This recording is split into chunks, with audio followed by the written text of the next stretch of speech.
فتحت أبواب بهجة قلبي صفى روحي رحمة ربي بدون حساب أقبل قمرك بعد غياب للجنة فتحت أبواب بهجة قلبي صفى. السلام عليكم ورحمة الله وبركاته. معكم الطالبة ريان سعد من الصف الثاني معهد. كل عام وأنتم بألف خير بمناسبة شهر رمضان الفضيل. إليكم السؤال المسابقة الرمضانية.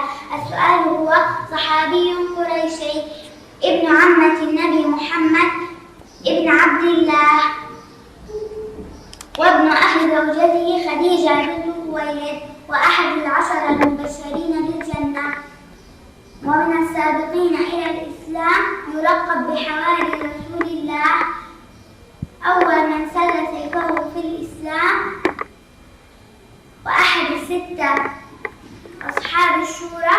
فمن هو؟ إلى اللقاء في سؤال رمضاني آخر. أقبل قمرك بعد غياب للجنة فتحت أبواب بهجة قلبي صفى روحي رحمة ربي بدون